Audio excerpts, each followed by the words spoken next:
हम इंसान आज कितने आधुनिक बन चुके हैं। हम धरती के बाहर जा सकते हैं, अंतरिक्ष के करोड़ों प्रकाश वर्ष दूर तक हम देख सकते हैं। हमारे पास साइंस है जो हमें हमारे प्रश्नों के उत्तर देती है। वैज्ञानिक डाटा के माध्यम से हमने हमारे अस्तित्व का अभी तक सही अनुमान लगाया है। पृथ्वी जो हमारा घर है, जहां हम इंसानों ने कई पीढ़ियां बिताई हैं, जिसमें कई करोड़ों सालों से जीवन को अपने अंदर आश्रय दिया हुआ और आज भी देती है। वैज्ञानिकों के अनुसार जीवों की 87 लाख प्रजातियां रहती हैं। इनमें से केवल 15% प्रजातियों को ही हमने खोजा है। लेकिन आखिरकार ये सारे जानवर आए कहाँ से और जीवन की शुरुआत कैसे हुई और धरती पर करोड़ों सालों में क्या क्या घटना घटी होगी, ऐसे बहुत सारे प्रश्न हमारे मन में उठते हैं। लेकिन क्या आप जानते हैं कि एक क्षुद्र ग्रह 10 अरब परमाणु बमों जितने बल के साथ पृथ्वी से टकराया था और विकास का सारा क्रम बदल दिया था। आसमान में अंधेरा छा गया था और पौधों ने फोटोसिंथेसिस करना बंद कर दिया, जिस कारण पौधे मर गए। फिर वह जानवर मरे जो इन्हें खाकर जिंदा रहते थे और फूड चेन पूरी तरह ध्वस्त हो गई थी। सभी प्रजातियां 90% से अधिक गायब हो गई थी। जब गर्द छठी तो मुट्ठी भर पक्षियों को छोड़कर सभी डायनासोर विलुप्त हो गए थे। उस दिन क्या क्या घटना हुई थी और कैसे हुई थी, इस वीडियो में हम विस्तार से जानते हैं। लेकिन अगर आपकी विज्ञान में रुचि है और ऐसी वीडियो देखना पसंद करते हैं तो इस वीडियो को लाइक जरूर कीजिए और चैनल को सब्सक्राइब कर लीजिए। शुरू करते हैं आज की वीडियो। टाइटल: धरती पर डायनासोर का अंत और इंसानों की उत्पत्ति कैसे हुई। End of dinosaurs and human evolution. एक समय में दुनिया में डायनासोर का राज था। वे वहाँ चलते थे जहाँ हम आज चल रहे हैं। इस धरती पर सांसें ली और इस धरती पर लड़ाइयाँ लड़ी। इन दैत्यकार बड़े विचित्र डायनासोरों ने करीब 14 करोड़ सालों तक इस धरती पर राज किया। इन डायनासोर की हजारों प्रजातियां थी। इनमें से कुछ शाकाहारी थे तो कुछ मांसाहारी थे। कुछ डायनासोर बहुत ही शांत स्वभाव के थे तो कुछ डायनासोर बहुत ही हिंसक और खतरनाक थे। डायनासोर उस समय के सबसे सफल जीव थे। लेकिन अचानक ऐसा क्या हुआ? आखिर ऐसी कौन सी घटना घटी जिससे डायनासोर का नामो निशान मिट गया? आज के इस वीडियो में मैं आपके साथ इस बारे में बताना चाहता हूं। लेकिन इसके लिए हमें करोड़ों साल पीछे जाना होगा और डायनासोर के उस अंतिम दिन के बारे में गहराई में जानना होगा। तो चलिए चलते हैं आज से करीब 6.5 करोड़ साल पीछे और जानते हैं कि कैसे हुआ डायनासोर का अंत। डायनासोर का अंत और इंसानों का जन्म, चलिए जानते हैं।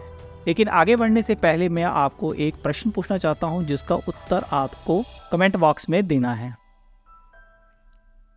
प्रश्न है: भारत के किस चंद्रयान ने चांद पर सफलतापूर्वक सॉफ्ट लैंडिंग करी थी? आपके ऑप्शंस हैं चंद्रयान 1, चंद्रयान 2, चंद्रयान 3। तो अपना आंसर हमें कमेंट बॉक्स में जरूर बताना। चलिए बढ़ते हैं वीडियो में आगे, जानते हैं पूरी कहानी कि कैसे डायनासोर का अंत हुआ और इंसानों का जन्म हुआ। आज से करीब 6.5 करोड़ साल पहले धरती पर मौसम सामान्य था। समुद्र की ठंडी हवा और बड़े बड़े पेड़ थे। चारों तरफ डायनासोर के चिल्लाने और चीखने की आवाज़ें थी। जब डायनासोर की सारी प्रजाति धरती पर बड़े आनंद से अपना जीवन गुजार रहे थे, तब 10 करोड़ साल पहले ही इनकी किस्मत लिखी जा चुकी थी। 10 करोड़ साल पहले एक छोटा सा एस्टेरॉयड का टुकड़ा जो सुदूर अंतरिक्ष में आ रहा था, वह पृथ्वी से लगभग 20 करोड़ मील दूर मंगल और बृहस्पति के बीच बने क्षुद्र ग्रह में घूम रहे एक बड़े एस्टेरॉयड से टकराता है। इस टकराव से इस बड़े एस्टेरॉयड की दिशा बदल जाती है और वह क्षुद्र ग्रह से निकलकर सीधा पृथ्वी की ओर 22,000 मील पर घंटे की रफ्तार से बढ़ने लग जाता है। जब यह एस्टेरॉयड पृथ्वी से लगभग 3,84,000 किलोमीटर की दूरी पर था, तब पृथ्वी से शायद डायनासोर का अंत ना होता यदि वह एस्टेरॉयड पृथ्वी के उपग्रह चांद से टकराता। लेकिन नीति को कुछ और ही मंजूर था, इसलिए वह बड़ा एस्टेरॉयड चांद के बेहद ही नज़दीक से गुजर गया। 40 किलोमीटर बड़ा ये एस्टेरॉयड हर सेकंड पृथ्वी की तरफ बढ़ रहा था। जब यह एस्टेरॉयड पृथ्वी के वातावरण के संपर्क में आया, तब इसकी रफ्तार बहुत ही ज़्यादा बढ़ गई थी। उस वक्त इसकी रफ्तार करीब 70,000 किलोमीटर पर घंटे हो गई थी। पृथ्वी के वातावरण में घुसते ही घर्षण के कारण एक भयानक आग के गोले में वह एस्टेरॉयड बदल गया। इसकी रफ्तार इतनी ज़्यादा थी कि सिर्फ 4 मिनट में अटलांटिक महासागर को पार कर लिया। कुछ ही क्षण में एक एस्टेरॉयड मैक्सिको की खाड़ी के पास जमीन से टकराता है और लगभग 35,000 डिग्री सेल्सियस की ऊर्जा वाला एक भयानक विस्फोट होता है। इस टकराव का विस्फोट लगभग 10 हाइड्रोजन बम के विस्फोट के बराबर था। ये विस्फोट इतना शक्तिशाली था कि इसके टकराते ही धरती की लाखों टन धातु अंतरिक्ष में चली गई। अंतरिक्ष टकराव वाली जगह पर करीब 180 किलोमीटर चौड़ा और 20 किलोमीटर गहरा गड्ढा बन गया।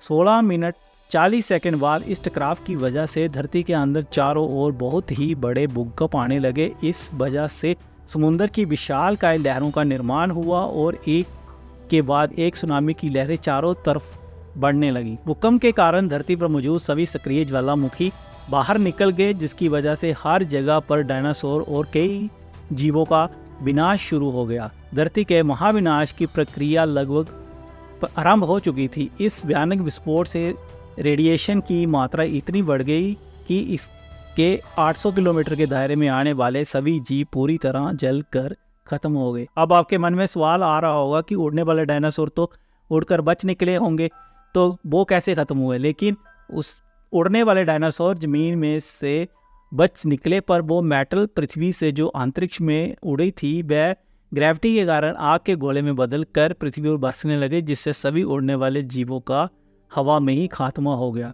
विस्फोट के 40 मिनट बाद पृथ्वी का वातावरण 100 डिग्री से भी बढ़ गया, जिससे पेड़ पौधे वनस्पति सभी प्रकार के जीव खत्म हो गए। विस्फोट के 90 मिनट बाद तापमान 200 डिग्री के ऊपर चला गया, जिसकी वजह से जो डायनासोर या अन्य जीव विस्फोट के इलाके से हजारों मील दूर थे वह भी इस गर्मी से बच नहीं पाए। इस महाप्रलय से धरती पर से कुल 90% प्रजाति लुप्त हो गई थी और जो 10% जीव बच गए थे उनमें से भी सिर्फ वही जीव बचे जिनका वजन 25 किलोग्राम से कम था। इसका कारण ये था कि इस महाप्रलय की वजह से धरती पर सभी मात्रा में वनस्पति और जीव नष्ट हो चुके थे, जिसकी वजह से बड़े जानवर अपना पेट नहीं भर सकते थे और डायनासोर का काल खत्म हो गया। इस महाप्रलय नए और छोटे जीवों के लिए बहुत ही लाभदायक था। इस प्रलय में मैमल्स जैसी प्रजाति बच गई।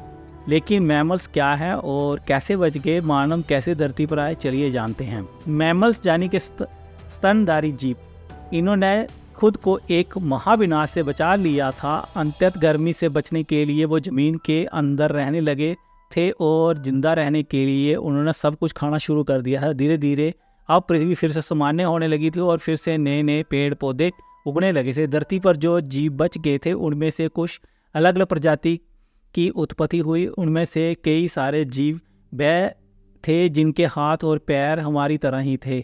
उनके शरीर में धीरे धीरे बदलाव होता रहा और वो सब सीधे खड़े होकर चलने लगे। वातावरण में लगातार बदलाव शुरू होने लगे, जिसकी वजह से धरती के 2 बड़े भाग आपस में टकरा गए और हिमालय जैसे बहुत ही बड़ा पर्वत उत्पन्न हुआ। ये वही शिखर है जिसको दुनिया का सबसे बड़ा शिखर कहा जाता है, जिसे हम माउंट एवरेस्ट के नाम से जानते हैं। इस पर्वतमाला की वजह से मौसम का पैटर्न चेंज होने लगा, जिसके चलते पृथ्वी ठंडी होने लगी और इसमें गिरने वाला बर्फ आगे चलकर कई सारी नदियों के निर्माण का कारण बना। ओलिगोसीन इपोक में करीब 2 करोड़ साल पहले ग्लोबल कूलिंग हुई, जिसके चलते घास के मैदान बढ़ने लगे और जंगल घटने लगे। तब ऐसे जानवर विकसित हुए जो खुले मैदान में रहने योग्य थे और इन्हीं में दूसरे जानवर को खाने वाले जीव भी मौजूद थे। तो मेरे दोस्तों, ये था आज का वीडियो जिसमें मैंने आपको बताया धरती पर क्षुद्र ग्रह के टकराने से जीवन का सारा साइकिल बदल गया और ऑलमोस्ट 90% जीव गायब हो गए थे और डायनासोर का अंत हो गया था। इसके साथ ही इस वीडियो को रखते हैं इतना ही। मिलते हैं आपको एक और नए वीडियो में इसी तरह की रोचक जानकारी के साथ। तब तक bye bye and take care.